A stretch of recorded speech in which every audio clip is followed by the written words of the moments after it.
Alors voilà. Le sujet ici dont on va parler, c'est le sujet de la limite dans le monde divin. La limite, le gvoul. Le gvoul, donc cette limite qui nous apparaît naturelle à nous, en fait, elle est une création divine. C'est une création divine. La limite, mettre une limite à l'infini. Et l'infini, en fait, le fait qu'il soit limité, c'est vraiment un chidouche, une nouveauté. Parce que dans sa structure, on va dire entre guillemets naturelle, l'infini, justement, il est un mouvement infini. Et ce mouvement infini, pouvoir le limiter, c'est pouvoir le rentrer dans une limitation qui doit posséder une force particulière. Mais cette limitation, elle a un but, c'est l'expression. Donc en fait, chez nous également, on voit ce sujet-là, le fait qu'on possède une expression infinie dans notre âme, dans notre pensée, et lui donner finalement une limite à cette expression, c'est une force particulière. Et cette force particulière de l'infini, limitée par notre volonté, et là on annonce déjà que en fait, les réceptacles qui peuvent limiter l'infini, c'est essentiellement des réceptacles de volonté. En fait, ils sont structurés en 10 mesures. Ces 10 mesures s'appellent les sphirotes. Les sphirotes, donc, en fait, le fait de pouvoir limiter l'infini dans une structure de 10 expressions qui va être codifiée déjà dans la finalité d'un homme. Cet homme-là, on va le définir comme le gouffre, le corps. Et le corps, en fait, c'est une expression qui, dans le monde humain, va aboutir à la tête, les bras, les jambes. Tout ça, ça s'appelle les sphirotes également, mais dans un niveau corporel. Donc les sphirotes, c'est limiter l'infini en mesure de l'expression. Donc c'est structurer l'infini.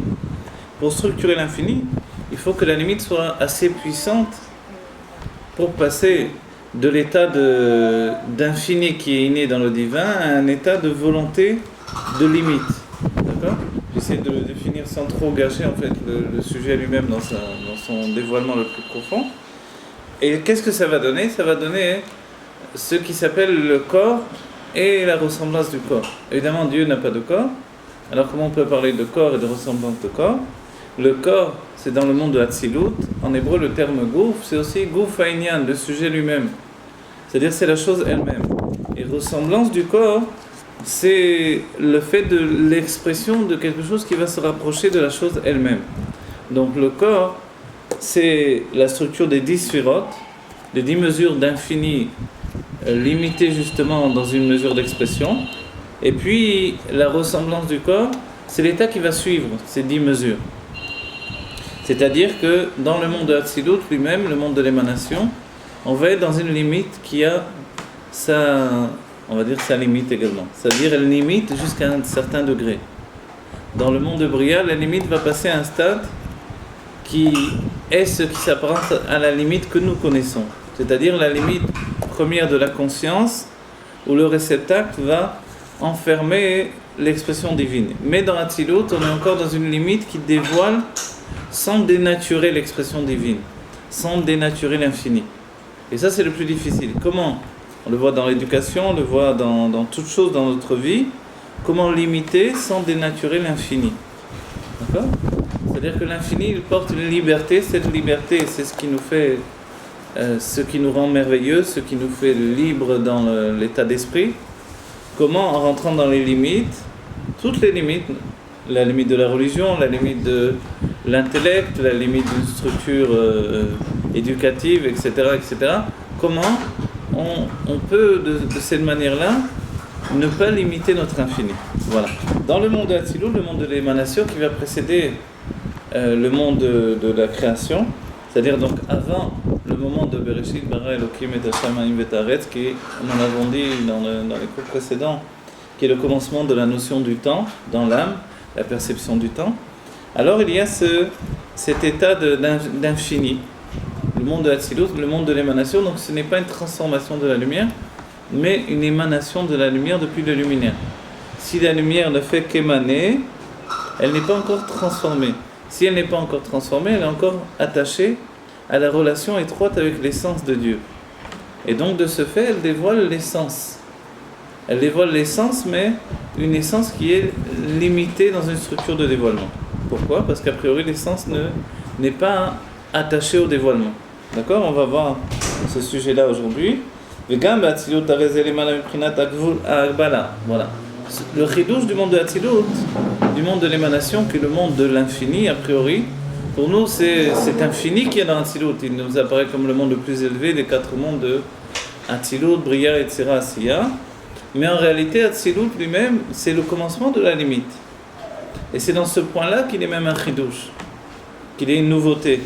Parce qu'il commence à limiter l'infini divin, alors Hatzilut s'intègre dans quelque chose qui va devenir l'être humain au final.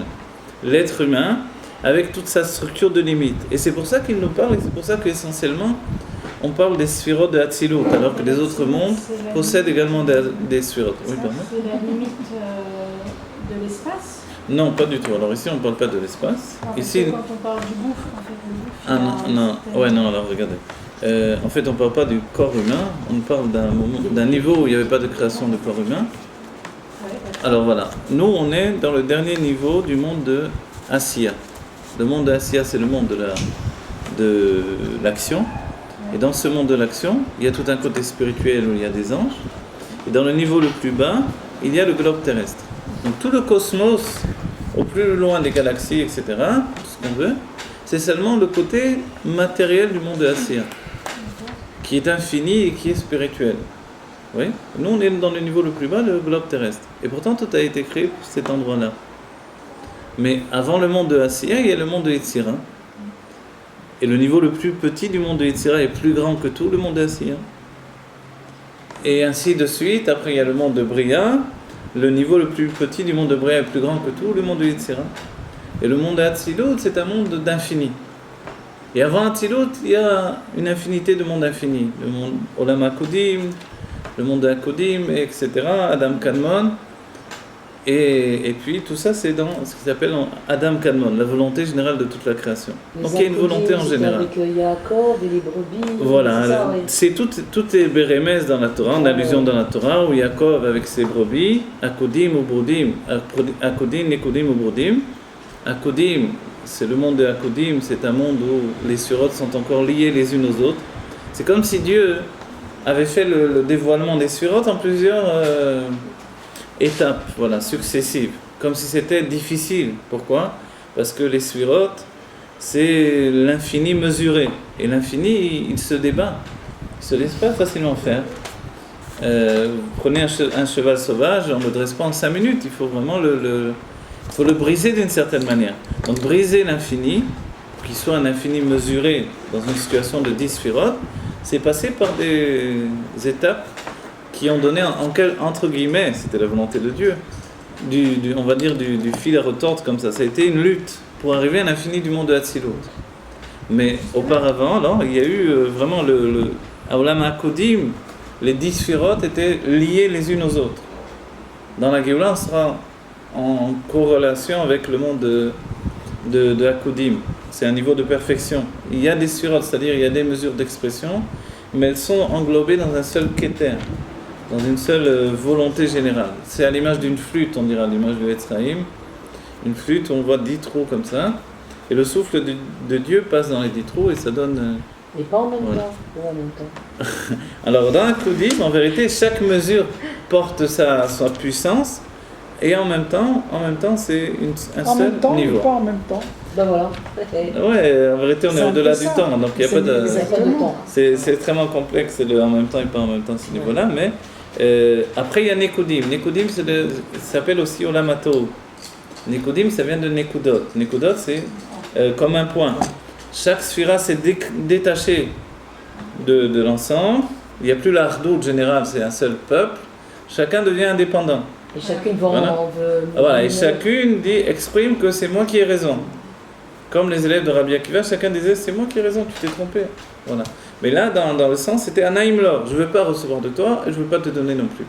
Anaïmlor, c'est moi. Voilà, Anaïmlor en araméen, ça veut dire c'est moi qui vais gouverner. Et je gouverne quoi? Je ne veux même pas t'avoir comme peuple, je veux me gouverner moi tout seul. Donc en fait, c'est le dévoilement des sentiments dans toute leur puissance. Chacun de nous possède ses sentiments. Ça, c'est comme un cheval sauvage. Voilà, ou comme un enfant, tout simplement. Un enfant, il possède ce tohu, il naît comme ça, avec des sentiments Dès qu'il commence à affirmer sa personnalité, c'est très rapidement. Donc c'est tout et tout de suite. Et c'est moi qui règne. C'est moi le roi de la maison, c'est tout. Voilà. Et ça, c'est le monde de Tohu. Évidemment, ça apporte une brisure de réceptacle. La structure générale ne peut pas supporter ça. Et chaque sphira va exploser ou imploser. Spirituellement, bien sûr, on ne parle pas de rien de matériel. Là, on est dans les mondes divins totalement. Pour l'instant, la matière n'existe pas du tout. C'est sur cette explosion, le corps spirituel de cette explosion va fournir tout le matériau que l'on connaît dans ce monde. L'âme de l'explosion, entre guillemets, elle va fournir le matériau spirituel de la lumière dans les mondes, vous voyez. Et en fait, il va y avoir une étincelle de cette explosion, une étincelle de vie divine qui va tomber également dans la matière. C'est cette étincelle que l'on va devoir remonter à sa source, ça va s'appeler les birurim. Les birurim, donc clarifier le divin enfermé dans la matière, le libérer par notre service de Dieu. Quand tout à coup on sert Dieu dans un monde de matière, on libère ce qui est enfermé dans la matière. Et tout à coup le divin va remonter à sa source. Ce sont les étincelles qui remontent à leur source. Ça a été fait pendant des siècles jusqu'à ce que le rabbi nous dise Nigmar avodat habirurim. On a terminé le travail des birurim. Alors on s'attaque directement à la matière elle-même. Il n'y a plus le birur. Le birur, c'est aussi l'étincelle, c'est aussi le goût de l'aliment. C'est l'âme de l'aliment. Oui. Le bon goût des choses. Comme on a déjà libéré les étincelles qui sont enfermées dans la matière, forcément les aliments ont beaucoup moins de goût qu'auparavant. Et tout se dessèche petit à petit. La matière est beaucoup plus. Wie kannst du les fèches qui va le tiroir. Alors, et donc vous vous rendez compte, on est vraiment dans des moments qui sont appelés Imot HaMashiach, les jours du Mashiach, parce que on a terminé le Avoda des Birurim. Normalement, ça aurait déjà dû être la Géoula concrètement, avec tout l'apanage de la Géoula, toute la merveille de la Géoula. C'est-à-dire réellement le Beth Amikdash et tous les dévoilements, Triat HaMetim, au moins des plus grands tzadikim, Aaron HaKohen, dont on vient de faire voilà. En plus, parce que d'abord, le rabbi explique qu'il y a une première période où, à moins que ce soit tout de suite, mais dans un premier temps, seulement les grands tzadikim reviennent de Triat HaMetim, déjà dans la première partie de Imot HaMashiach, des jours du Mashiach. Et ensuite se rajoutent tous les juifs de tous les temps. Voilà. Donc en fait, une fois qu'il y a eu la brisure de réceptacle, le rabbi nous dit dans un Mama, Parashat Korah, tout est recyclé. Tout est recyclé. Donc qu'est-ce qui s'est passé? Il y a eu un désir de vivre absolu, de divin. On ne parle pas des situations terrestres, on parle de divin. Un désir de vivre Dieu dans les sphirotes, ce qui est en fait, on va dire, l'ancêtre de nos sentiments, de l'âme animale. L'âme animale provient de ça aussi. Et ce désir de vivre Dieu dans les mondes divins, dans chaque sphira, ça a occasionné une brisure. La passion était trop grande, le corps était trop petit. Le corps, c'est la volonté, parce qu'il n'y a pas encore de corps. Et puis, tout s'est brisé. Et ce qui a été le plus méchoubar, le plus élevé, le plus raffiné, a été recyclé dans le premier monde qui s'appelle le monde de Hatzilut. L'ancien nom de Hatzilut, c'est Brodim. Dans le Chumash, justement, quand on a la source de tous ces sujets-là, on a dit Akodim, Nekodim ou Brodim. Brodim, alors, c'est le monde de Hatzilut. Et dans Hatzilut, le Chidush, c'est Yemin, Smol, Vaimsa. Akodim, on a dit, c'est une seule ligne de Sphirot.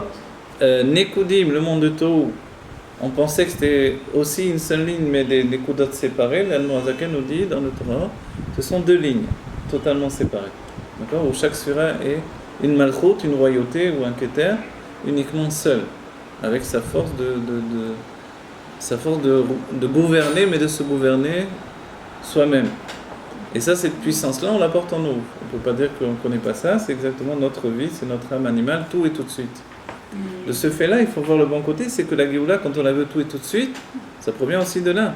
C'est Tohu, mais c'est ce qu'il faut également pour la provoquer. Voilà. Et le monde de Hatzilut, donc, il est la reconstruction ordonnée de tout ça. Donc, Olam Nekudim, Nekudot, c'est le monde du Tohu. Tohu, ça veut dire le désordre divin. Il a explosé, implosé. C'est pour ça que dans le Bereshit, il est écrit Ve'olam Haïta Tohu Vavo. Le monde était Tohu Vavo. Donc le monde était Tohu. Bohu, c'est le monde de Hatzilut finalement, où la lumière est venue s'intégrer dans un monde où l'infini est capable de se limiter. Alors que dans le monde de Tohu, l'infini n'était pas capable de se limiter. Voilà. Et là, quand on arrive dans un infini qui est capable de se limiter, alors on rentre dans la situation de ce qui s'appelle la limite. La limite, on va dire, la limite et l'harmonie de la limite.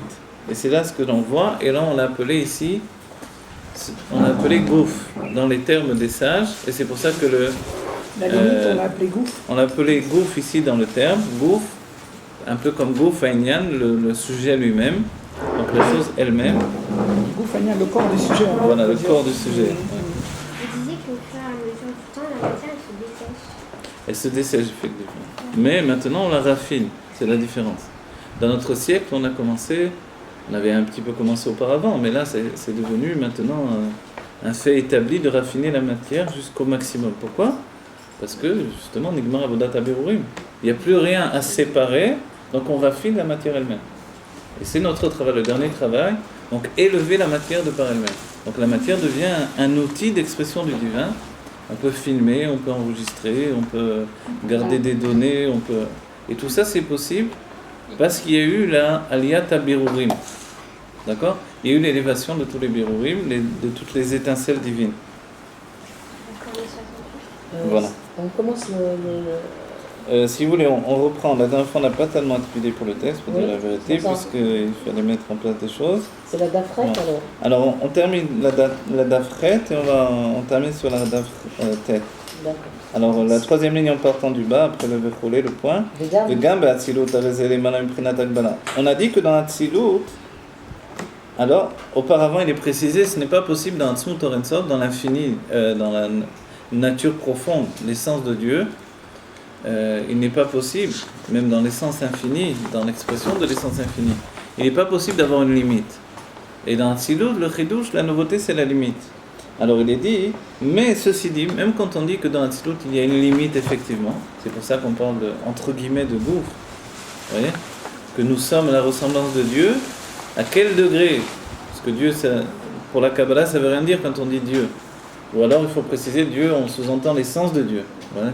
Mais on n'est pas à l'image de l'essence. L'essence, elle n'a pas de corps, elle n'a pas de structure, elle n'a pas de sentiment, elle n'a pas de sphirot.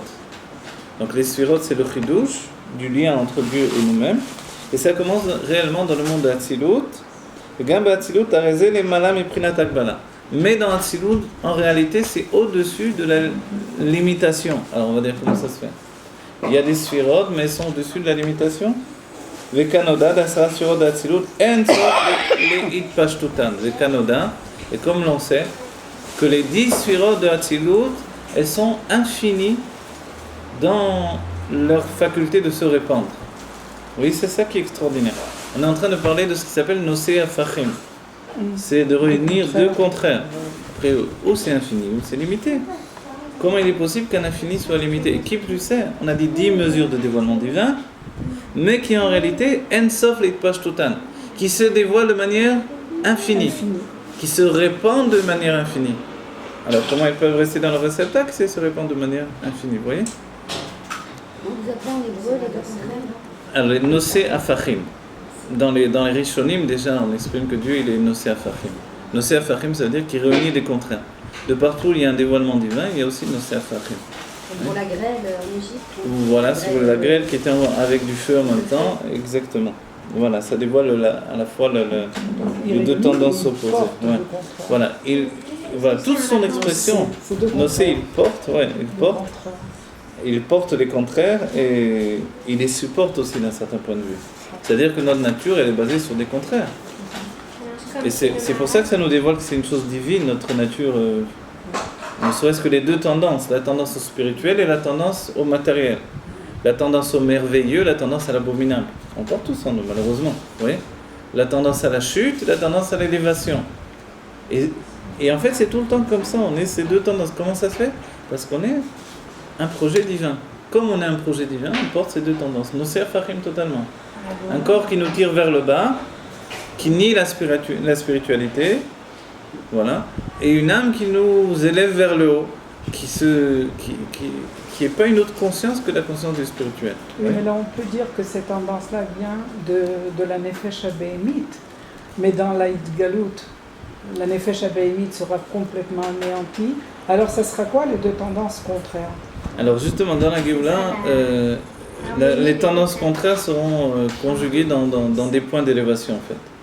Ça sera à l'image un peu du Ratzor Veshov, mais Veshov, comme on a dit, le fait d'aller vers Dieu, de revenir vers le monde, le corps, il porte toujours ce message de la décision de Dieu que les choses se passent ici dans un monde matériel.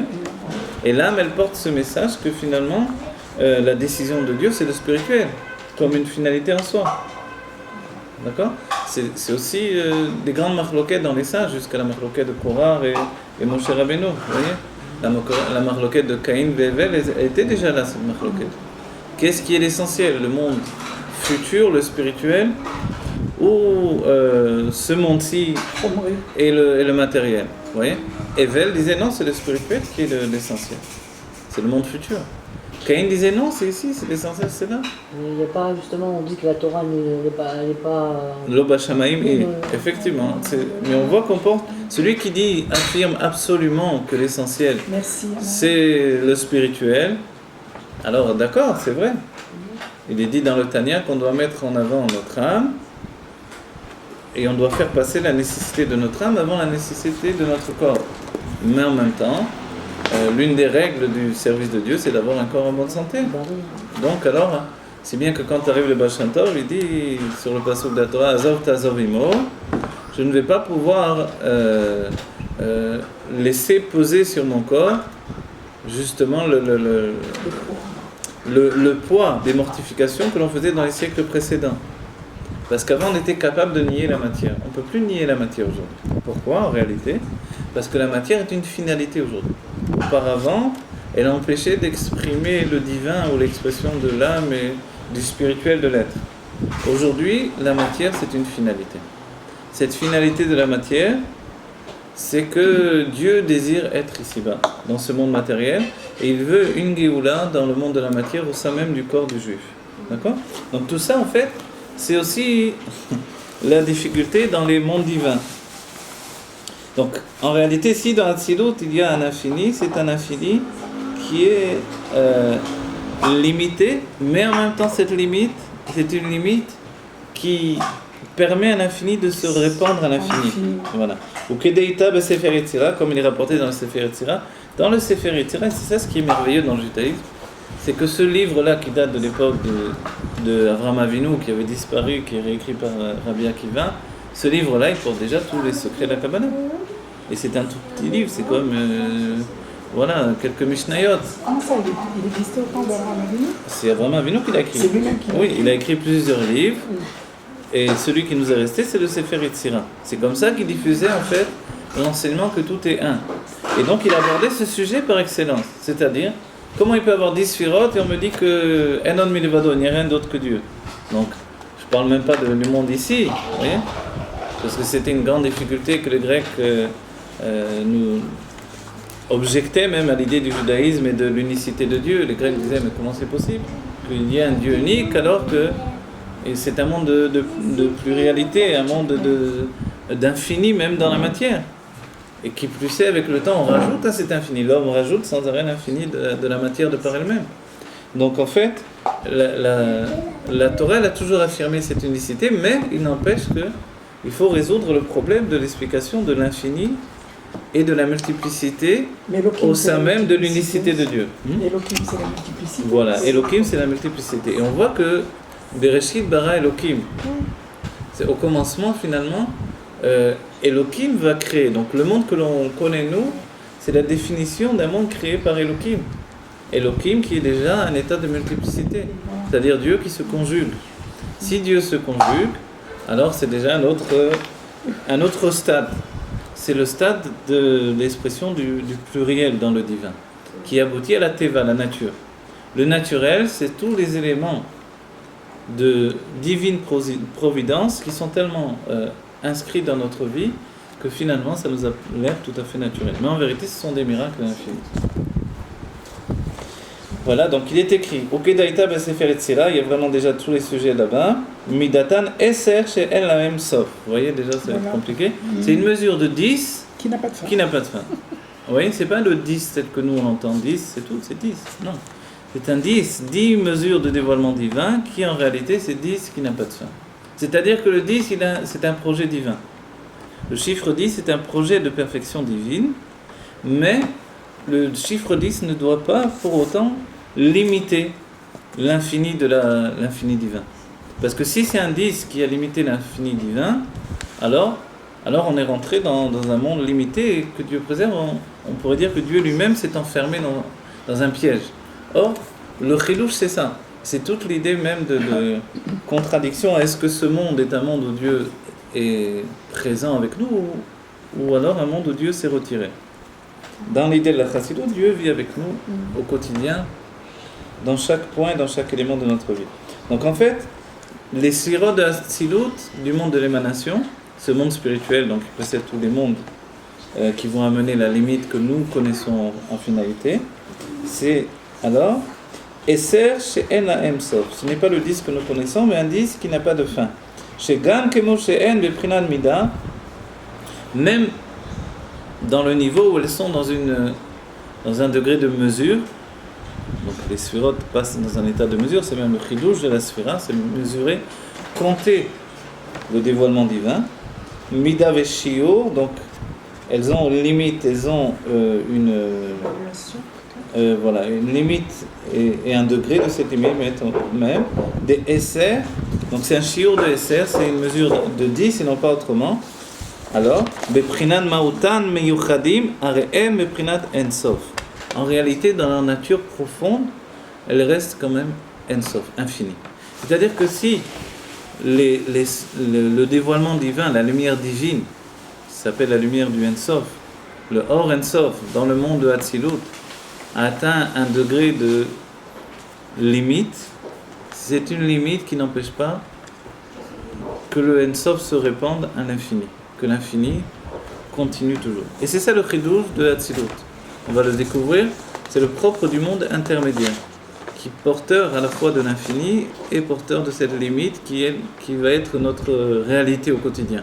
Mais nous aussi, nous sommes confrontés à cette situation-là. Est-ce que je suis limité, donc je tombe dans ma limite, je m'enferme dans ma limite, et je deviens de plus en plus grossier, ou est-ce que je suis illimité? Alors je me débarrasse, je me libère de ma limite et je deviens de plus en plus divin, oui, ou merveilleux, ou horrible, finalement, ça dépend de vous. Et par rapport au 11 alors, ce 10 là. Le 11, en fait, c'est les 10 sphirotes plus le Keter. Quand on voit le 11, comme par exemple les Ktoret, Comme par exemple, dans les Ktoret, alors voilà, et c'est parce que dans les forces du mal, dans un moment, le Rabbi nous explique ce sujet-là, on dit dans les forces du mal, justement, ce n'est pas comme dans la Kedusha. Dans la Kedusha, il y a 10 sphirotes parce que la lumière divine s'unifie avec les réceptacles d'expression. Mais dans les forces du mal, il y a 10 sphirotes des forces du mal. Alors, c'est seulement le Keter. voilà, c'est bon. Une surprise. Une surprise. C'est le monde des Golim. Je m'attendais au Keter. Il y avait des Golim là. Alors, Pourquoi parler des forces du mal? Alors, je veux dire, On est non, je veux dire, parce que vous demandez 11. Oui. 11, c'est ça, c'est l'explication. L'actorette, il y avait par exemple 11. Il est écrit dans le Sefer Yetzirah également, Eser velo Tesha, Eser velo Chad Eser. Alors, 10 et non pas 9, 10 et non pas 11. Voilà, c'est pour ça que je vous réponds sur ça. Donc, dans quel cas il y aurait 11 également dans le judaïsme? Dans le judaïsme, il y aurait 11 lectorette, parce que c'est la 10e mesure qui en fait vient prendre la Kedusha, la sainteté qui se trouve dans les forces du mal, et l'enlever.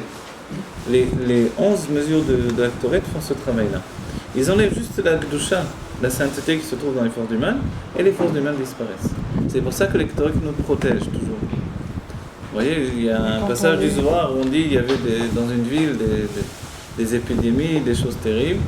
Alors Rabbi Shimon a envoyé des élèves qui sont placés aux 4 coins de la ville et ils ont dit des ktorettes avec des kavanotes et ils ont annulé les épidémies. Jusqu'à aujourd'hui, ça se fait également Quand j'étudiais avec les Mekoubalim, on allait quelquefois faire des Ktoret dans une maison ou des choses comme ça. Oui. Vous savez, excusez-moi, dans l'ancien temps, mes parents, ils avaient le pror. Vous savez, c'est des éplants qui faisaient brûler. Ah oui. Bon, Ah, je ne sais pas si c'est... Ça n'a rien à voir avec Victorin. Non, mais pour enlever le mauvais si, sort, pour justement, enlever le décret... Non, mais il se peut que c'est à voir C'est avec... lié, lien, peut-être. c'est Il y a un une sorte lien, C'est de... des odeurs dans Ouais. toute la maison. Oui, mais les Victorins, c'est des essences particulières. Oui, les Ah, Torets, bien c'est sûr, une voilà, sagesse c'est particulière, c'est quelque chose de divin, c'est bien sûr, Non, c'est une toute recette spéciale qu'on des fait plus parce rapports, qu'on n'a c'est pas ça. le droit, mais Non, ça on a c'est pas le droit. lié quoi, parce que c'est des Oui, odeurs. dans l'état c'est d'esprit, c'est lié, On effectivement. a Ouais. perdu, hein, Moi, je crois que c'était plus par... on a perdu la formule Les exacte, Arabes, c'est les mesures exactes. Oui, On a c'était perdu des la- traditions de... aussi.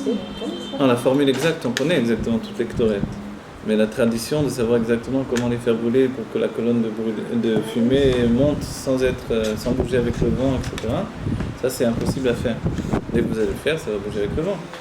Or, ils étaient capables de faire une colonne de fumée qui restait droite, même avec tous les vents, ne la bougeait pas. C'était un secret. Rabbi Akiva a voulu le connaître, parce qu'il y avait encore de son temps la famille. Les Tanaïm, ils sont passés de l'époque de la destruction du Beth Amikdash à l'après-Beth Amikdash. Oui. Donc c'était les premières yeshivot en dehors du Beth Amikdash, etc. Et Rabbi Akiva a connu le passage. Et il connaissait des gens, la famille qui travaillait au Ktoret dans le Beth Amikdash. Il a voulu savoir le secret pour le garder, mais ils ont pas voulu le révéler.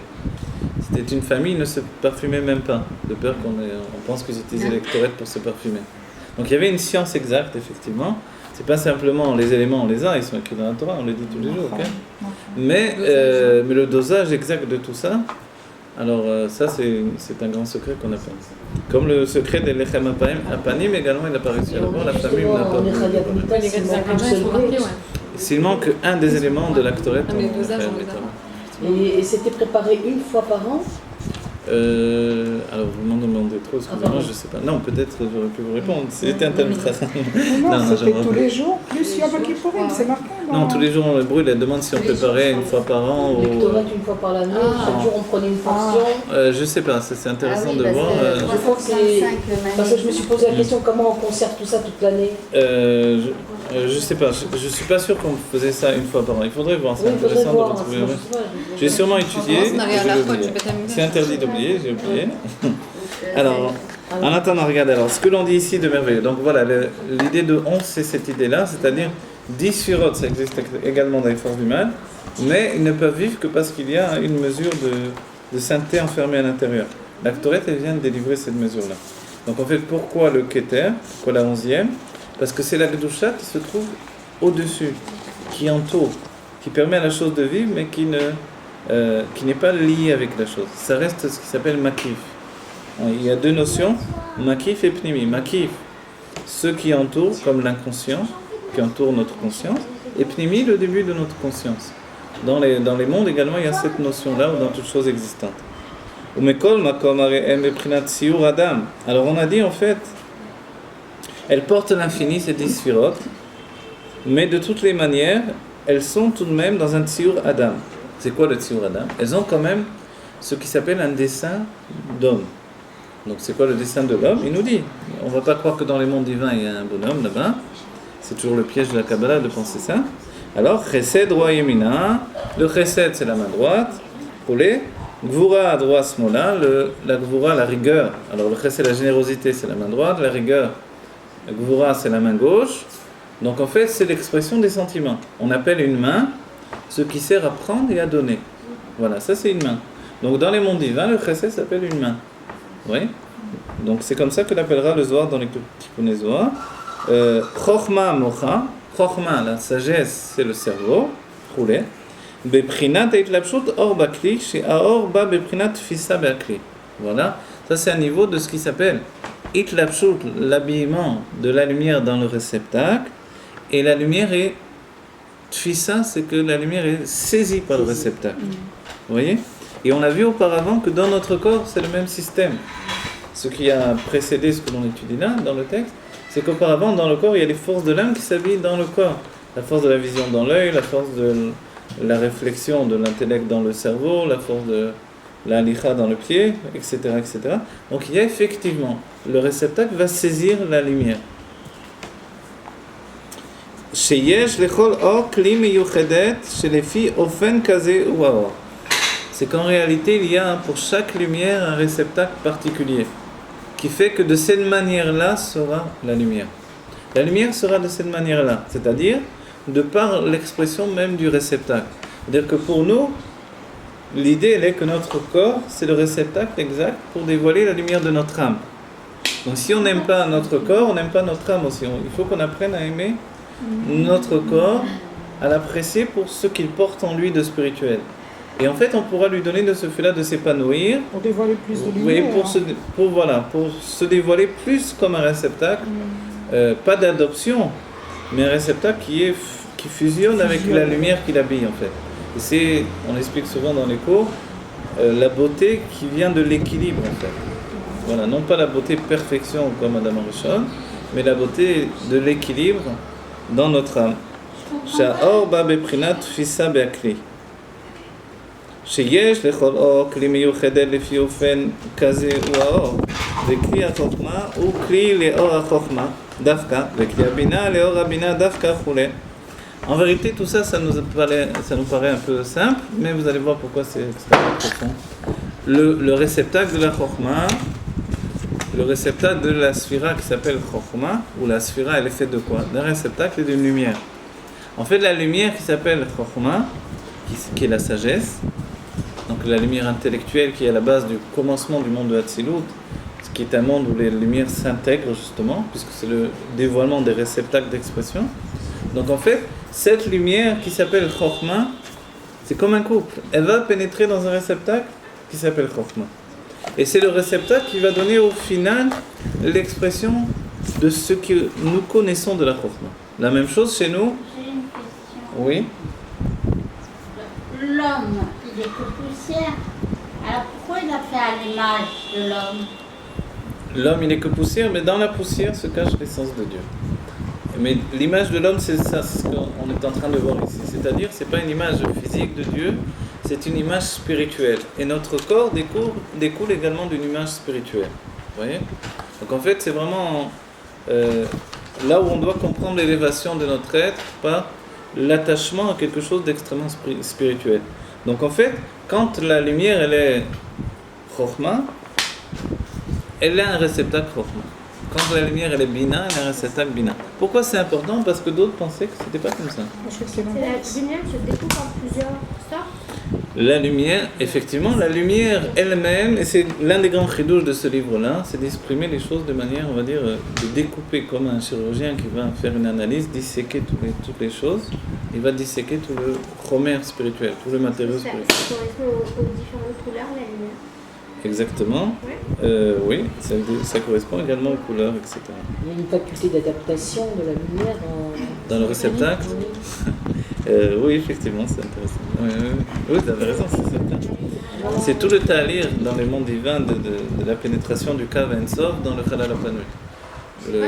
La ligne de lumière infinie, lorsqu'elle va pénétrer dans l'endroit qui a été fait vider, entre guillemets. Le réceptacle, c'est de manière générale, c'est un réceptacle et une lumière. Ouais. Ce qui va apporter des détails de réceptacle et de lumière successives. Il y a du vent aujourd'hui comme ça. C'est pas le pli qui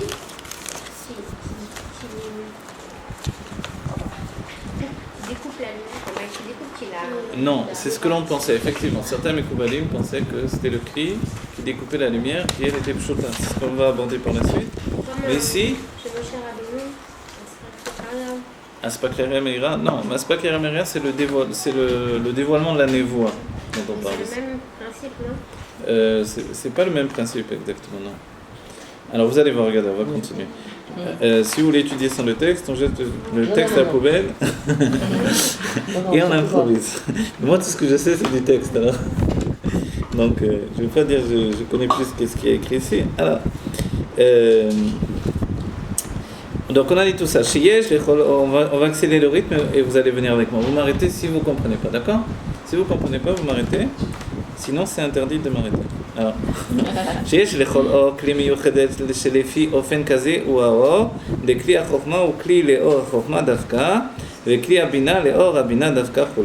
וכן בעמידות, également dans les sentiments, chesed ou gvura, c'est pas simplement dans l'intellect, dans la générosité, dans la rigueur, dans les mondes divins. Donc quand on a dit un gouffre, c'est ça. C'est l'expression de 10 sphirotes qui contiennent toute la structure qui va finaliser un être humain. L'intellect et les sentiments et les forces les plus basses de l'être, on va le voir. À nouveau, même dans les sentiments, ça se découpe dans le fait que chaque lumière, elle porte un réceptacle particulier. Et comme l'on sait qu'il y a dans les réceptacles des degrés différents, comme il est écrit dans l'Etzraïm, qui est le livre de base de la Kabbalah moderne, le livre du Arizal,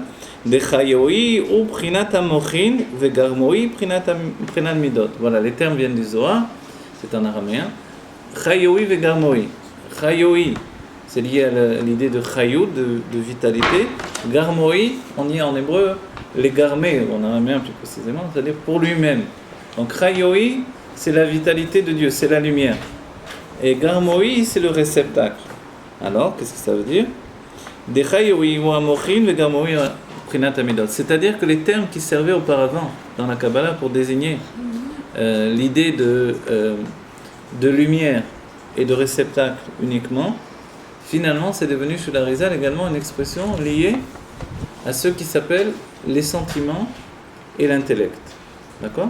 C'est-à-dire que l'expression de la lumière de par elle-même, c'est l'intellect. L'expression de la lumière, pour me l'approprier, ça devient le réceptacle. Les sentiments. Donc, les sentiments. Sentiment, réceptacle, l'idée fusionne l'une avec l'autre, puisqu'en hébreu on appelle sentiment midot, ce qui veut dire mesure. Donc forcément, la mesure, c'est le propre d'un réceptacle. Donc en fait, il n'est pas étonnant que dans mes sentiments, je suis petit. Pourquoi je suis petit? Je peux être même mesquin, parce que le sentiment est lié à la mesure, à la limite. En même temps, de ce côté-là, l'intellect donc est infini. Il peut aborder l'infini. Mais il fonctionne également par mesure, l'intellect. Voilà, en fait, voilà, plus précisément, presque de la manière dont j'ai expliqué, c'est une erreur. On va l'exprimer comme ça, parce que j'ai dit que le Arizal dit auparavant, il retouche le sujet, mais le sujet auparavant, c'est que d'après le Arizal, Chayoui Vegarmoï, c'est effectivement l'intellect et le midot, les sentiments. Il vient là de Mourazaken, il nous rattache l'idée, ce qui est tellement intégré chez nous que c'est devenu, quand on étudie le Tanya, c'est comme ça et pas autrement. Ce sont les lumières et les réceptacles. Okay? Lumière, intellect, réceptacle, sentiment. D'accord? L'un va avec l'autre. Donc, si on dit lumière, intellect et réceptacle, sentiment, on pourrait dire alors, la lumière, l'intellect n'a pas de réceptacle. Et les sentiments n'ont pas de lumière. Mais en fait, on comprend bien que c'est pas... l'un et l'autre s'associent dans la compréhension. C'est-à-dire que l'un et l'autre portent la lumière et le réceptacle. Si bien que la chose est extrêmement complexe et beaucoup plus profonde, c'est que si l'un ne porte pas l'autre, il ne pourra jamais s'unifier avec l'autre. Sous-entendu que de la même manière qu'il y a les sentiments dans l'intellect, qu'est-ce que ce sont les sentiments dans l'intellect? C'est le fait que j'ai un émerveillement intellectuel. En hébreu, on dirait nitpalut. J'étudie, c'est merveilleux ça. Voilà.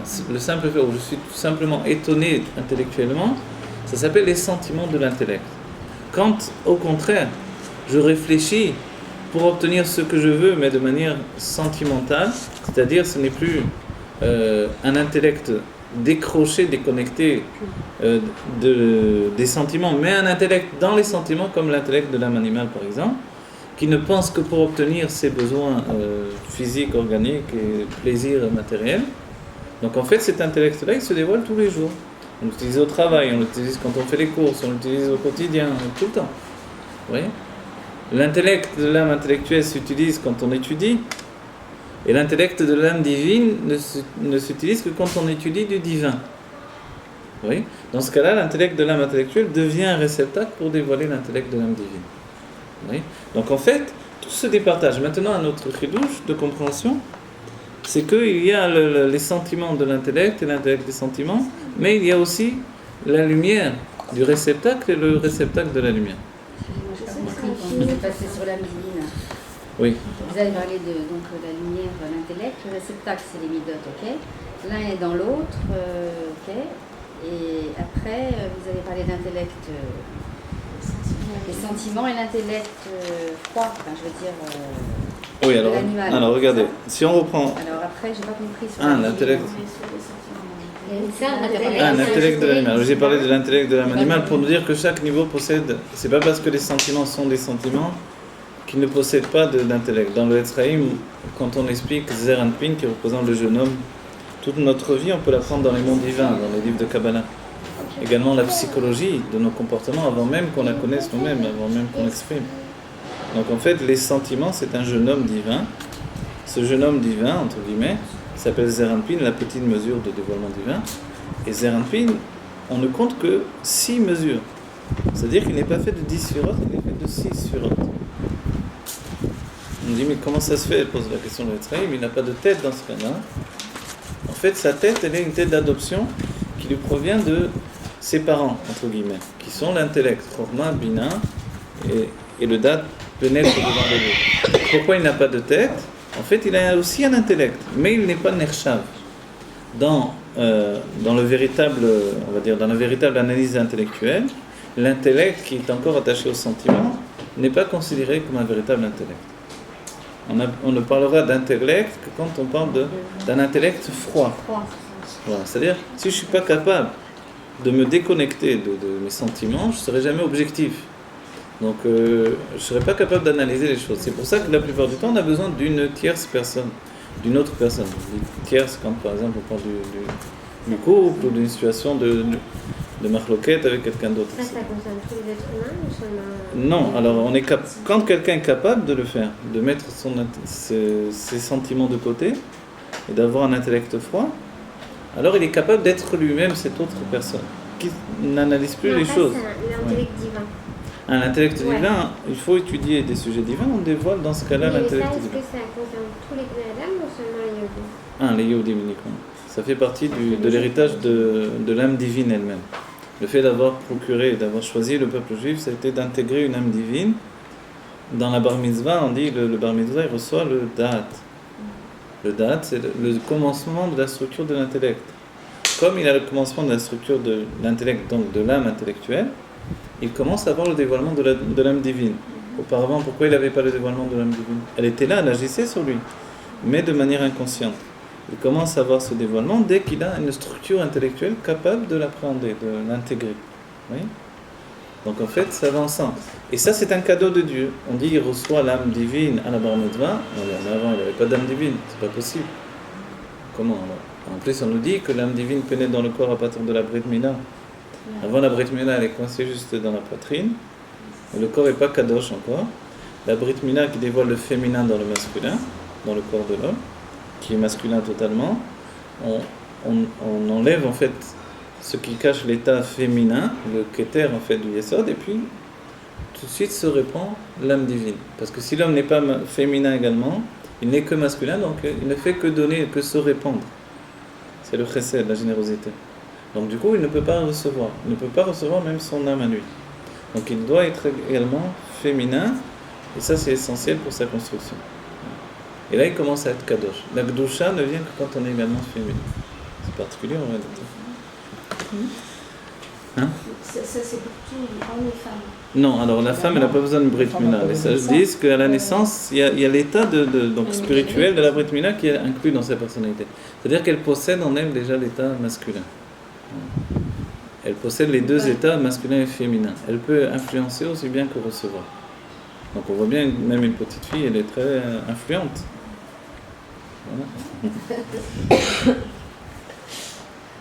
Voilà, donc on a vu dans un premier temps que tout possède un kli meyuchad, tout un réceptacle particulier, et même quand on divise les sphérotes, pourquoi il nous a apporté ça maintenant? Le fait que les sphérotes, tout à coup on reprend les termes qui viennent du Zohar, analysés par le Etzraïm. Oui, le Zohar c'est un livre de Kabbalah, mais on va dire qui ne s'explique pas de manière logique. Il s'explique de manière impulsive et poétique, on va dire. C'est la beauté des Levushim. Donc, à la manière du Shirachirim, vous voyez. Donc, il faut l'analyser. L'analyser, ce sont les livres de Kabbalah dont on parle. Essentiellement, le Etzraïm, ou auparavant même, les textes qui expliquent le Zohar, comme le Ramak, est un des plus grands écrivains, le Remez, Rabbi Moshe Zakuta. Quand on étudie tous ces livres, on peut appréhender le Zohar. Mais le Zohar lui-même tout seul, c'est merveilleux, en même temps c'est tellement infini justement. Le Zohar, l'intention de Rabbi Shimon, ce n'est pas de limiter justement la lumière divine dans l'expression, c'est de lui donner un vêtement d'expression infini. Donc il faudra attendre les livres de Kabbalah, qui sont beaucoup moins poétiques, qui sont beaucoup plus des livres d'études, qui eux vont structurer donc, des enseignements que l'on trouvait déjà totalement dans le Zohar, et qui vont les structurer comme des livres d'études. Ce ne sont plus des livres de sensations. Si on lit le Zohar sans rien comprendre, on est déjà porté par le Zohar. Quelqu'un m'a dit qu'au 770, un jour on l'a appelé en français, on avait appelé pour compléter le minyan à l'étage. Vous savez, il y a plusieurs étages dans le 770. Et il est monté à l'étage et il y avait plein de vieux rabbanim qui étaient en train de lire du Zohar. Et on lui a demandé de venir compléter le minyan. Vous voyez ? Donc le Zohar, en réalité, il y a même des groupes, à Jérusalem par exemple, qui lisent de manière ininterrompue le Zohar. Parce que ça protège le monde. C'est tellement kadosh, c'est tellement élevé. On peut faire Motzei Shabbat. On peut le faire Motzei Shabbat, effectivement, ou Shabbat aussi. Hein. Voilà. Voilà, le Zohar, les Télim, tout ça, c'est... Dans l'étude Chok Israël, par exemple. Dans Chok Israël, il y a des Zohar tous les jours, effectivement. Donc alors en fait, ce que le Rabbi Racham nous amène à comprendre, c'est que non seulement, parce qu'il y a une chose et son contraire, et même dans le contraire, il y a une chose et son contraire. C'est-à-dire que la lumière et le réceptacle s'appellent une sphira. Donc on aurait pu en rester là. Si on a une sphira, on a tout ce qu'il faut. Mais il nous dit, c'est pas le réceptacle qui fait la lumière.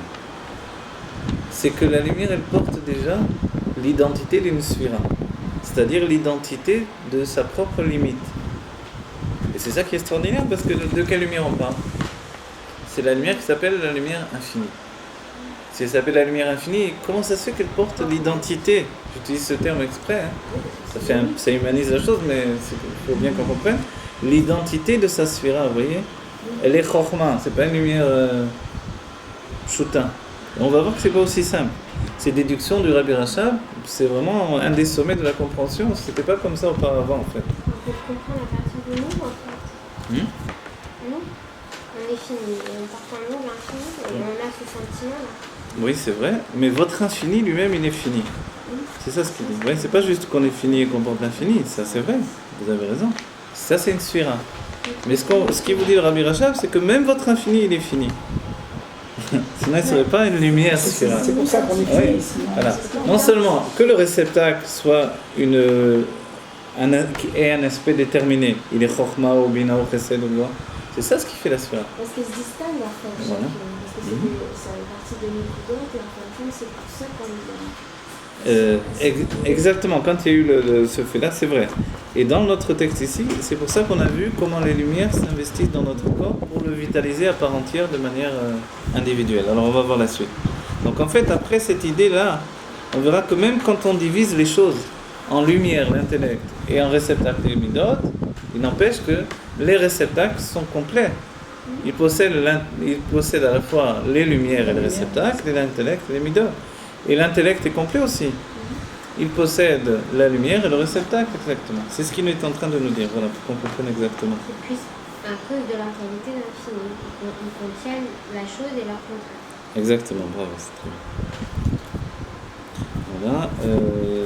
Vekanoda sheyesh bakelim. Voilà, Vekanoda sheyesh bakelim. חילוקי מדרגות, כמו שכתוב בעץ חיים, דחיואי הוא בחינת המוחין וגרמואי בחינת המידות, בגרת הקודש איתה וחיואי הוא האור וגרמואי בחינת הכלים. בואו נענה là. והיינו, דבמוחין גם הכלים הם בבחינת חיואי. Maintenant il rajoute un élément extrêmement important. C'est-à-dire que dans ce développement-là, que dans les kelim, alors en utilisant le terme du Zohar, en araméen, garmoi, les garmés, ça veut dire pour lui. Garmoi, ce terme-là, donc qui est analysé, c'est pas un mot qu'on a l'habitude d'utiliser. Garmoi, c'est-à-dire que le keli lui-même, alors qu'est-ce qu'il est, regardez. Vekanoda, voilà, il dit, vayenu de bemochin, gama kelim et meprinat chayoi. Voilà, ça c'est très important. quand on a dit que l'intellect lui-même, donc il est la lumière, c'est-à-dire que son réceptacle, c'est aussi de la lumière. C'est-à-dire que dans la sphira intellectuelle, le réceptacle et la lumière sont de la lumière. C'est ça l'enseignement qui découle en fait du fait de prendre tous les enseignements de les ramener. Le Harizal nous donne un enseignement. Il y a une séparation entre l'intellect et les sentiments. D'accord ? Donc les termes du Zohar qui définissaient Yuv, c'est dans Tikkun Zohar, Yuv Garmoi Vechayoi Chad. Donc lui, sa lumière et son réceptacle, on le traduit déjà comme ça. Au départ, il faut analyser les mots. Vous voyez ? Qu'est-ce qu'ils veulent dire ces mots ? Donc, d'après l'Admorazaken dans le Tanya, c'est ce que ça veut dire. D'après le Harizal, ça voulait dire il y a lui, son intellect et ses sentiments. Bien l'Admorazaken, il dit il y a lui, sa lumière et son réceptacle. Et en fait, évidemment, dans la Kabbalah, il n'y a pas une contradiction véritable. C'est que les deux choses fonctionnent ensemble, comme on l'a expliqué. Donc l'intellect, c'est de la lumière, les sentiments, c'est des réceptacles. Vous voyez ? Donc finalement, ça veut dire quoi ? Mais la lumière, elle possède bien des sphirotes, donc elle possède bien une lumière et un réceptacle. C'est vrai. Mais dans la lumière, même le réceptacle est de la lumière. Et le contraire, dans les sentiments, même la lumière est un réceptacle. Vous comprenez ? Évidemment, tout ça, c'est seulement ce qui s'appelle de manière... tout est relatif. Voilà. Tout est relatif au degré d'analyse. En relation, comparativement à l'intellect, les réceptacles ou la lumière des sentiments sont des réceptacles. Vous avez compris ? Comparativement aux sentiments, les réceptacles de l'intellect sont de la lumière. Vous voyez ? C'est pas non plus quelque chose d'absolu, c'est quelque chose qui est basé sur l'état de comparaison. Et c'est l'un des enseignements essentiels du Harizal. D'accord ? Ça va, c'est pas trop difficile ? C'est comme l'incontenant et l'incontenu.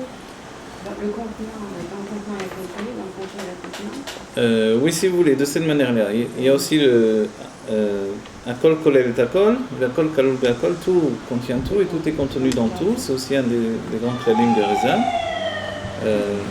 Mais ce qu'on aborde là, et ce qui est extraordinaire, c'est maintenant comment le Rabbi Rachab, de manière précise, est en train de repousser les limites de l'infini et rapprocher les limites de la limite elle-même. C'est-à-dire que l'infini devient plus limité et la limite devient plus infinie. C'est ça l'état d'esprit, c'est ça qui est merveilleux. C'est-à-dire que nous-mêmes, étant pris, entre guillemets, en sandwich entre deux situations d'infini et de limite, voilà. En étudiant ces choses-là, on comprend que la chose n'est pas absolument aussi fermée qu'on a pu le penser. Mon corps, c'est une catastrophe, mon âme, elle est merveilleuse. Non, c'est pas comme ça. Comment c'est ? En fait, le corps lui-même, il est aussi une part d'infini, il est aussi une part de divin. L'âme elle-même, elle porte aussi une part de limite. Vous voyez ? Et ce jeu entre les deux, ça ne commence pas à notre existence à nous. Ça commence dans les niveaux les plus profonds de ce qui s'appelle les sphirotes. Et ici, on parle des sphirotes dans leur base les plus, entre guillemets, les plus ancestrales de la construction divine. D'accord ? J'essaie d'utiliser des termes assez appropriés. Ça va, si c'est bon, on peut continuer. Nous des mochin, gam akelim, em beprinat chayoui, she'em kemo haor. Voilà, dans les mochin, donc dans l'intellect, les réceptacles sont comme la lumière. Valken em kelim negilui or mochin. Et c'est parce qu'elles sont comme la lumière, ces réceptacles, ils sont, alors on va dire comme ça, c'est parce qu'ils sont comme la lumière, ces réceptacles, qu'ils sont appropriés au dévoilement de cette lumière intellectuelle. Vous comprenez ? C'est-à-dire que ce qui est nécessaire pour le dévoilement d'un intellect divin, parce qu'on ne parle pas d'intellect humain ici, on parle de l'intellect divin qui se dévoile dans le monde divin, c'est-à-dire comprendre dans l'intellect divin. Ça s'appelle Abba, le Père. Ou plus précisément, l'intelligence dans sa base, c'est Abba, le Père, donc c'est Chokhmah. La mère, c'est la réflexion, c'est Iman, c'est le Binyan, la Bina. Donc en fait, ces deux degrés-là, si la sagesse avait un réceptacle de limite, tel qu'on entend nous dans la limite que l'on conçoit dans ce monde matériel, alors il n'y aurait pas de possibilité d'aller jusqu'au bout de l'expression du divin. Donc, si le réceptacle est réellement limité, il va enfermer la compréhension divine dans quelque chose qui sera vraiment, comprenez, cloisonné. Et ça empêchera la lumière divine de s'exprimer totalement. Donc ça voudrait dire que l'Olam de Hatzilut aura totalement terminé l'infini. Or ici on est en train de voir que non. Le monde de Hatzilut, s'il commence finalement la limite, il ne termine pas, pourtant pas l'infini. Vous comprenez ce que je dis, ça va? Non, regardez, le monde de Hatzilut, c'est le monde de l'émanation. Il est une préparation. On va voir, il va rajouter encore, d'accord? C'est-à-dire on commence à parler d'infini et de fini à partir du monde d'Hatzilut. À partir de Hatzilut. Avant Hatzilut, la tentative qui s'est faite dans le monde de Tohu, le monde de Nekudim, de conjuguer ces deux tendances, elle a explosé. Entre guillemets, nous ça nous a l'air, on a l'impression, il y a une expérience. Donc c'était un projet divin. Il a fallu tout restructurer. Voilà. La restructuration s'appelle le monde du tikkun, le monde de la réparation. Le monde de Hatzilut, c'est le monde de la réparation. Comment on répare les choses? Voilà. Si, un exemple simple que dans le Rabbi, s'il y a une puissance trop forte dans la lampe, elle explose. Donc alors il faut soit baisser la puissance, soit agrandir le réceptacle. Oui. Donc voilà, dans le monde de Tohu, où la lumière était trop puissante, la lumière c'est le désir, était trop puissant. Le désir de s'affirmer, le désir de se délecter de sa propre situation divine. Et le réceptacle d'expression était trop petit, il a explosé. D'accord? Donc, qu'est-ce qu'on fait? Qu'est-ce qui se passe dans ce cas-là? Si j'allume, je branche un appareil tout saut dans la maison, j'appelle un électricien, il va remonter le niveau du coup. Voilà. La possibilité de mon système électrique de recevoir plus de puissance. Voilà. De fournir, voilà. Voilà. Donc la même chose ici spirituellement, l'Avdil. Donc en réalité, il faudra un monde intermédiaire qui sera à même de garder la dose d'infini nécessaire au dévoilement divin. On ne vient pas pour terminer le dévoilement divin, on vient pour le commencer. Mais pour qu'il soit dévoilé, il faut le percevoir. Pour le percevoir, il faut le saisir. Et pour le saisir, il faut des sphirotes, des réceptacles qui vont saisir ces lumières-là. Donc le chidouche de Hatzilut, c'est déjà des réceptacles qui portent en eux la force de la limite. Vous voyez? Maintenant, si c'était comme ça, on a fini l'histoire. Mais le Rabbi Rachab, il vient avec son désir, lui, de repousser l'infini et de repousser la limite elle-même aussi. Donc l'un et l'autre, ils nous démontrent que c'est pas aussi simple qu'on avait pensé. Parce que si on aborde les choses comme ça, on peut. Il y a des gens que Dieu préserve, j'ai connus, qui étudient la Kabbalah de manière très grossière. Mais c'est pas le but de la Chassidut. Une fois qu'on a étudié la Kabbalah, il faut se renouveler à un tel degré que c'était la maternelle et maintenant on est rentré à l'université, vous voyez, sans que l'idée est péjorative, mais au niveau vraiment de la faculté d'analyse, c'est vraiment comme ça, on rentre des informations dans la Kabbalah, d'accord? C'est très passif, ça s'appelle les Kabel. On vient dans la Chassidut, qu'est-ce que tu fais de ces informations? Tu es capable maintenant d'aller au bout de ces informations? On va nous faire tourner la tête de tous les côtés. Et ça, c'est le Rabbi Rachab, c'est les spécialistes, d'accord? Donc en fait, quand vous avez compris quelque chose, il vous pousse l'infini. Voilà. Ça s'appelle étudier de la manière des Nun Sharebina. Jamais s'arrêter à une chose. Ça repousse nos limites. Voilà, ça nous repousse sans arrêt nos limites et ça fait rentrer l'infini de notre âme, voilà, au-dedans de nous. C'est-à-dire qu'à chaque fois qu'on a un peu plus compris, notre âme a pénétré encore un peu plus au-dedans de nous. Du coup, on s'est raffiné. On devient plus kadosh. Kadosh, ça veut dire mouvdal également. Oui. Et c'est ça le fait. Imaginez le rabbi qui comprend tout ça, qui les voit dans les mondes divins, parce que eux, ils le voyaient dans les mondes divins.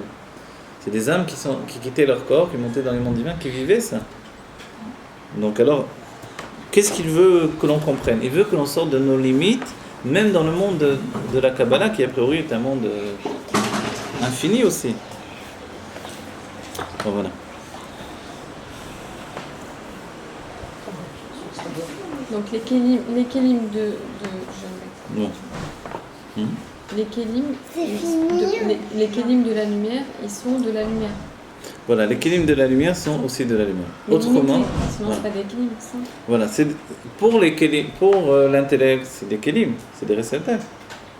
Mais pour les sentiments, alors ça c'est de la lumière.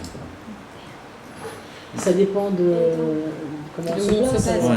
Le Ephraim dira une chose folle par rapport à la naissance de l'enfant, à la formation même de l'enfant. Il expliquera que la vitalité des jambes de la mère devient le cerveau de l'enfant. On va dire, quel rapport entre des pieds et un cerveau? Les pieds, c'est grossier quand même. Et un cerveau, c'est extrêmement raffiné. Les plus perfectionnés des ordinateurs n'arrivent pas au quart de ce que, même pas au dixième, des possibilités du cerveau. Alors, comment ça se fait? Parce que c'est un niveau supérieur, en fait, de transmission. C'est-à-dire, ce qui est le plus bas chez la mère devient le plus haut de l'enfant.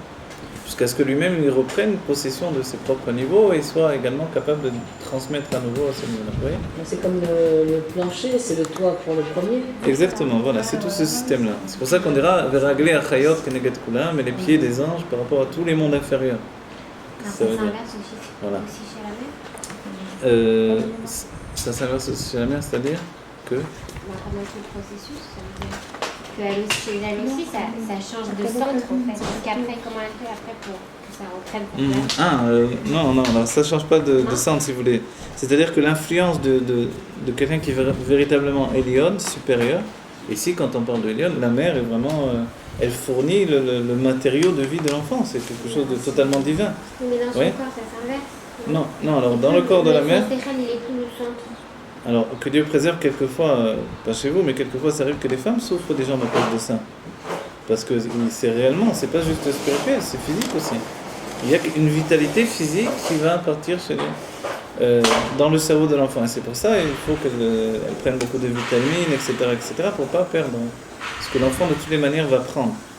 Qu'est-ce qu'il prend finalement? Il va prendre ce qui va le construire dans un premier temps. Dans la formation, c'est le cerveau d'abord. Et après, tout se construit avec le cerveau. Vous voyez? Et en fait, donc chez elle, ça ne veut pas dire qu'elle est moins intelligente quand elle est enceinte. Mais elle est plus... en réalité, c'est vrai qu'il y a un état où elle est plus kéter. Qu'est-ce que c'est qu'elle est plus kéter? Elle est plus dans un état de makifim, puisqu'elle est devenue elle-même un makif. Je traduis, elle est plus dans un état inconscient qu'auparavant. Parce qu'elle-même, elle est makif en hébreu, ça veut dire qui entoure.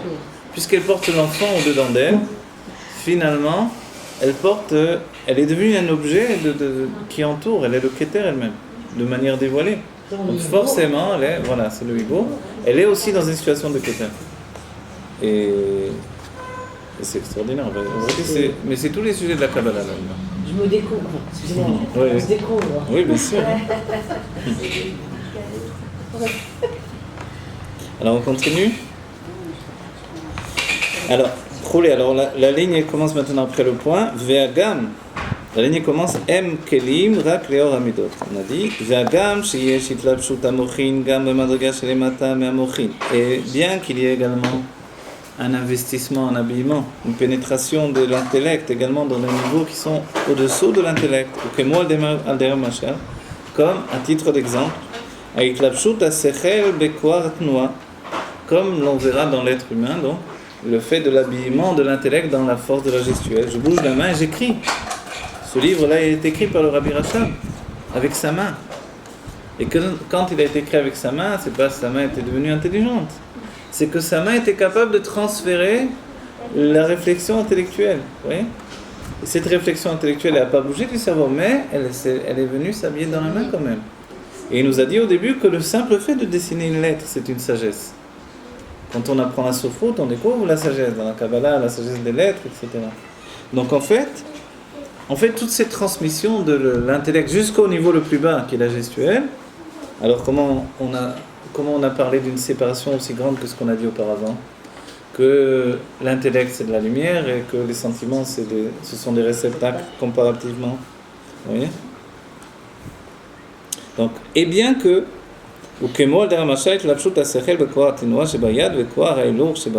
dans l'intellect il s'habille même pour marcher dans les pieds ou pour danser comme on l'a vu auparavant, et également donc comme il est dit le chesed, la générosité, elle est le bras droit et ça c'est l'extériorité des sentiments, l'ifol peulat chesed, pour agir une action de chesed, de générosité. Yesh basé miprinat amochin. En fait, il y a là-dedans, dans le fait d'accomplir une action de générosité, il y a aussi une action qui vient de l'intellect. Chez Zéou, il y a un Gimel Prakin, chez Bayad. Et c'est ce qui est illustré dans les Gimel Prakim chez Bayad. Prakim, alors voilà. Dans la Yad, regardez la main, elle se départage en trois, je ne sais plus comment dire, trois parties. Quoi. Trois parties. En vérité, toute chose va se départager en trois parties, comme l'intellect où on a vu Forma Binavida. Donc il y a 1, 2 et 3 la main. Et la main à nouveau se départage aussi en trois parties. Vous voyez? Donc en fait, pourquoi ces trois parties-là? Intellect, sentiment et action, on va dire. Les niveaux les plus bas, Netzar, Od, Yesod. C'est Marshava, Dibour et Maasé, c'est ça? Aussi, c'est aussi relié à, effectivement, c'est un grand tableau de concordance. Une fois, j'avais donné un cours pour expliquer ça. C'est un tableau de concordance, effectivement. Tout correspond à tout et les rabbins l'utilisent tout le temps. Effectivement, quand on a compris ça, on comprend, on voit mieux où on va en fait. Les trois parties de la main. Les trois parties de la main. Alors, les trois parties de la main, maintenant on va continuer voir ce qu'il nous dit. Chez Zéo, Inyan Gimel Prakim Shebayad, chez En Prinat Chabad, Chagat, Nei. Vous voyez? Chabad, Forma Bina Veda de l'intellect, les trois sphirotes de l'intellect. Chagat, Chesed, Gvura, Tiferet, les trois sphirotes des sentiments. Et Nei, c'est Netzar, Od, Yesod, les trois sphirotes de, on va dire, de la concrétisation des choses. Ça s'appelle la Teva, le Moudba chez Banefesh. Ce qui est déjà la nature de l'être. Vous voyez? Le but du Netzar, Od, Yesod, c'est de concrétiser les sentiments et l'intellect dans la réalité de notre corps et de notre vie terrestre. Le deuxième, c'est quoi déjà? Chagat, Chesed, Gvura, Tiferet. Ce sont des Chagat, c'est des Rachidevot, des émissions. Chesed, Chet, Gimel, Tav. Voilà. Et Nei, Nun, He, Yud. Shebechol, Mida, Beprat. Voilà. Et dans chaque mesure, il y a ces trois niveaux. En réalité, si vous avez bien compris, dans chaque mesure de chaque mesure, il y a trois niveaux. Parce qu'on a dit la main elle-même, on voit qu'il y a à nouveau les trois prakim. Donc en fait, le bras tout entier. En hébreu, n'oubliez pas, la main, c'est pas juste ça. Quand on dit yad en hébreu, c'est le bras tout entier, d'accord? Donc en fait, le bras, il se départage en trois parties, c'est-à-dire qu'il a une tête, un corps, les sentiments, et des pieds, l'action du corps. Alors la question de la Kabbalah, il y a des avis différents. Qu'est-ce que la tête du bras, qu'est-ce que les pieds du bras, vous voyez? Est-ce que tous les membres ont une tête et aussi... Est-ce que la tête, c'est par rapport au fait qu'elle est attachée au corps? Dans ce cas-là, c'est ici la tête. Ou est-ce que la tête par rapport à toute la faculté de la main de créer? Ou est-ce que c'est considéré comme le pied de la main, finalement? C'est intéressant. C'est quoi le haut, c'est quoi le bas, quoi? Ouais. Est-ce que ça, c'est le pied de la main? Ou ça, ou la main, ce qu'on dit en français, la main, c'est le pied de la main, vous voyez? Ou est-ce que c'est la tête de la main dans ce cas-là? Mais dans ce cas-là, la tête de la main, elle est à la fin. De manière logique, on peut dire que ça, c'est la tête de la main. Ici, les sentiments de la main. Et là, maintenant, les pieds de la main. Oui. Comme ce qui nous permet de marcher. L'action. Voilà. Donc avec le pied, on ne pose pas la question, mais on peut poser la même question exactement. Oui. Voilà. Parce qu'en hébreu aussi, le régel, on dira la même chose. C'est toute la jambe. Chaque membre est divisé en trois. Qui se divise à nouveau en trois également.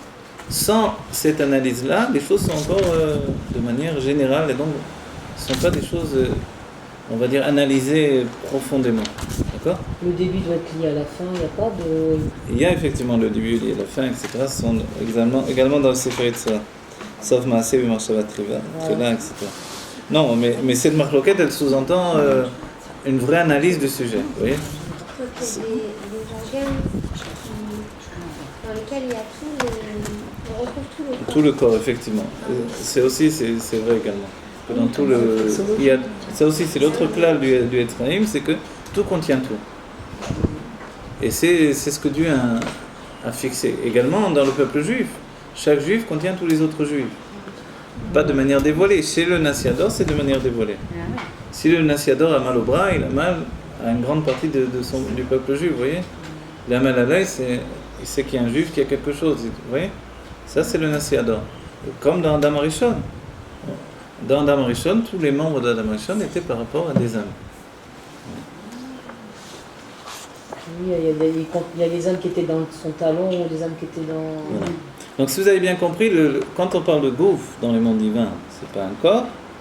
Et quand on parle de notre corps à nous, donc c'est du spirituel. Et quand on parle de notre corps à nous, ici-bas, c'est aussi du spirituel en réalité. C'est ça ce que l'on découvre. Donc si notre corps physique c'est du spirituel, Qui plus est, dans le monde divin, il n'y a pas de corps physique. Vous voyez, c'est totalement du spirituel, évidemment.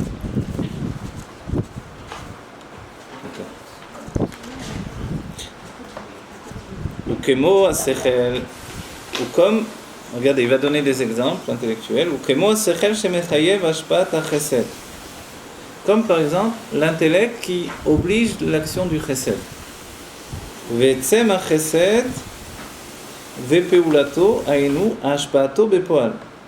Moshkato ma'akom acher. C'est-à-dire l'essence même du chesed, de la générosité, est son action. C'est-à-dire concrétiser le chesed. C'est-à-dire que quelquefois quelqu'un réfléchit et il comprend. Maintenant il réfléchit de manière intellectuelle, ça ne touche pas ses sentiments. Mais il voit une difficulté dans la vie, il voit une situation où simplement quelqu'un lui tend la main, il vient demander la tzedaka, il réfléchit, est-ce que je dois lui donner ou non? Oui.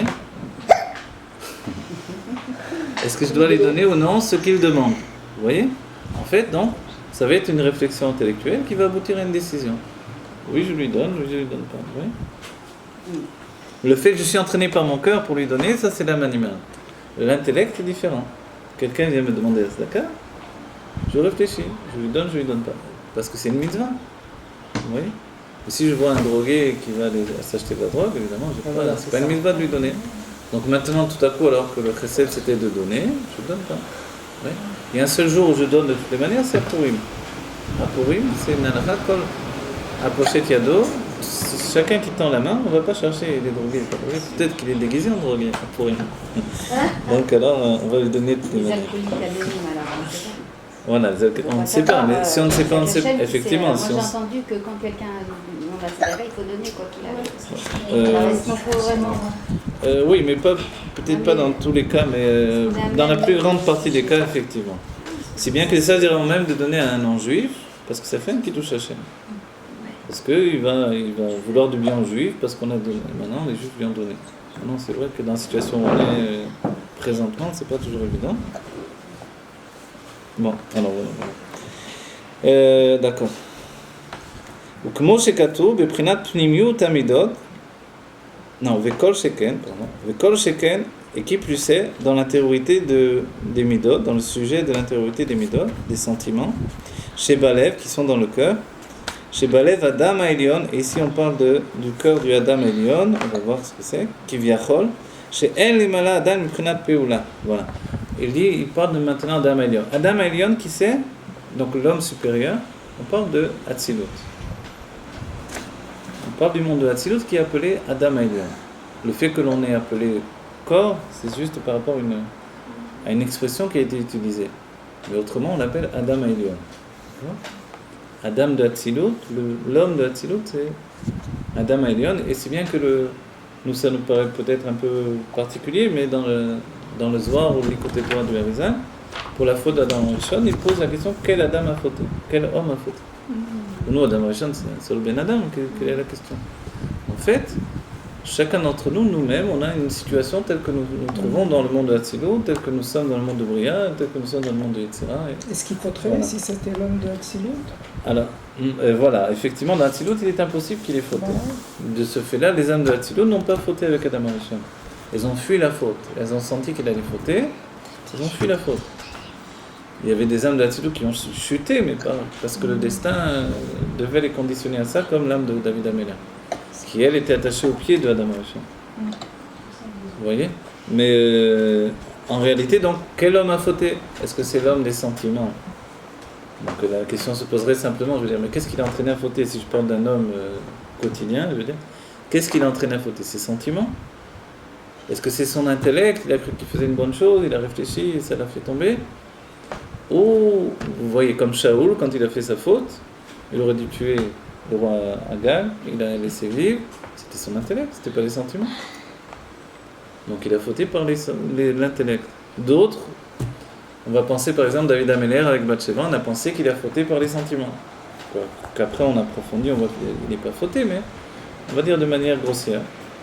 On voit des situations où une personne faute par les sentiments, par Adam Rishon, la question s'est posée. Donc ici, on voit qu'il y a Adam Haelion. Et Adam Haelion, pourquoi on dit tout ça? Regardez. Chaque fois, il faut dire le texte directement. Voilà. chez Balé, la ligne, elle commence chez Balé, Vadam Elion, qui vient Chol, si on peut dire. Chez En Lemala, Adam, Miprinat Peula. Donc, quand on parle des sentiments de Adam Elion, du monde de Hatzilut, il faut bien entendre, il vient nous préciser, le Rabbi Racha, qu'on parle de sentiments qui sont tout à fait au-delà, au-dessus de l'action. Au-dessus de toute situation d'action que nous, on peut envisager dans ce monde-ci. D'accord ? D'une certaine manière, il faut mettre les pendules à l'heure et comprendre que pourquoi d'un certain côté c'est essentiel. On va dire, pour pas que tu te trompes. Mais c'est pas juste ça. Pour bien que l'on comprenne que même quelque chose d'absolument spirituel comporte en lui tous les niveaux. Contient l'action, l'intellect et les sentiments. D'accord ? Même s'il n'a rien à voir avec l'action, de toute sa vie, il ne fera aucune action. Vous comprenez ? Voilà. C'est-à-dire que même, on va dire, dans ce monde-ci, un autiste qui ne sait pas ce que c'est le monde de l'action, il possède l'action à part entière comme chacun d'entre nous. En potentiel, alors. Voilà, on peut l'exprimer en potentiel. On va voir, c'est un sujet qui va être abordé. Est-ce que c'est un potentiel ou est-ce que c'est quelque chose de réel ? Ouais. Vous savez, une des grandes questions, on la voit encore plus dans le Samer Vav, alors. Voilà. Sheyesh ba'em beprinat, miprinat mochin, amochin, ukemo, vayomer Hashem, el libo, shezeo em shachat prinat amochin lemidot. Voilà. Quand on parle de Dieu dans le monde de Hatzilut. Tout ce que l'on dit, Vaïdaber Hashem el Moshe les morts, en réalité, on parle du Adam Elion. Et ici, il nous précise, il nous dit, quand il est écrit, Vayomer Hashem, et Dieu a dit, El Libo, en son cœur. Alors, qu'est-ce que ça veut dire ? Dieu, il a un cœur, il se dit en son cœur. En fait, chez Zéo, Em Shachat Prinat Amochin, les midot. Qu'est-ce que c'est ? C'est le fait que l'intellect va se répandre dans les sentiments. Donc, les sphirotes de l'intellect vont se répandre dans les sphirotes des sentiments. Et c'est traduit dans la Torah comment ? Vayomer Hashem El Libo. Et Dieu a dit en son cœur. Oui ? Donc en fait, qu'est-ce qui s'est passé ? Et Dieu a dit en son cœur, chez un être humain, et telle personne a dit en son cœur, donc une personne réfléchit, puis ça a influencé les sentiments. D'accord ? Dans le monde divin, on reporte dans le monde de Hatzilut, on sait qu'on a 10 sphirotes de Hatzilut, les sphirotes d'intellect, les sphirotes de sentiments. Je reprends cette phrase, je la place dans Hatzilut, elle devient, et Dieu a dit à son cœur, ça devient quoi ? Ça devient l'intellect qui influence les sentiments de Hatzilut. C'est-à-dire Chorma Bina Vedat qui influence Zeranpin, c'est-à-dire Chesed, Gvura, Tiferet, Netzah. D'accord ? On dit ça. Vous avez compris, c'est bon ?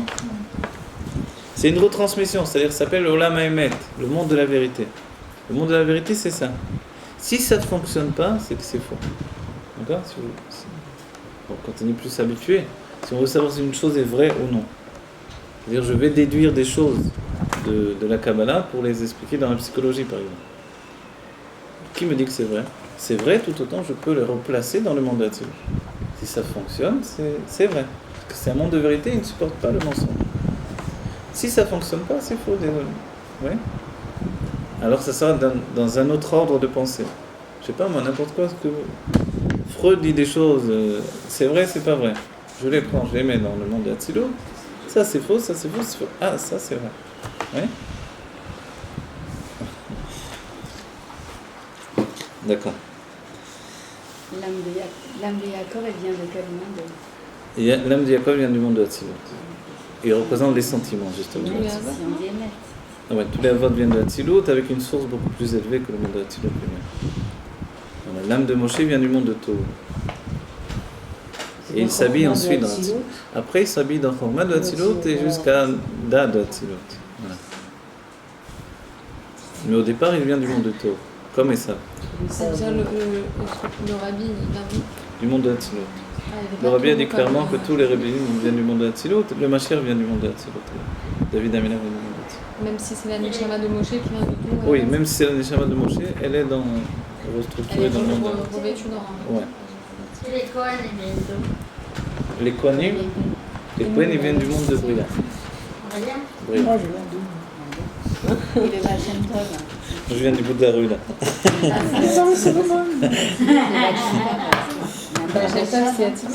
Le Baal Shem Tov, c'est la réincarnation de David Améler, donc c'est une âme d'Hatzilut également. C'est Chokma d'Hatzilut, le Baal Shem Tov, Malchut d'Hatzilut, et Et le Baal Shem Tov, il est la Malchut de Malchut, de Hatzilut.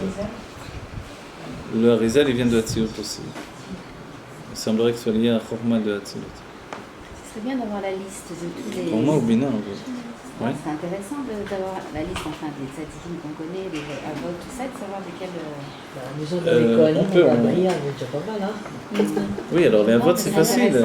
Les Avot c'est Chesed, c'est Avraham Avinu, Gvura c'est Yitzhak Avinu. Parce qu'ils sont pas que. C'est les Midot. Les Avot sont Midot, mais en réalité ils sont intellectuels au départ, qui viennent s'habiller dans les Midot. Voilà. Avraham, quand on voit sa poursuite pour comprendre Dieu, c'est pas du tout sentimental. C'est une recherche intellectuelle. Oui. Mais après, il s'habille tellement dans les Midot qu'il fusionne avec les Midot.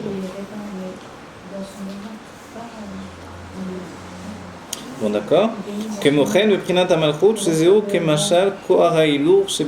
Donc, quand on dit maintenant, le Rabbi Rachab nous fait maintenant une transposition donc, du langage qu'on utilise habituellement, le juge de Rosh Hashanah, etc. Vous voyez, quand on parle de Dieu, à quel niveau? Donc, quand on parle de Dieu, ceux qui n'ont pas l'habitude parlent de Dieu en général. Donc, assez souvent, on parle de l'essence de Dieu.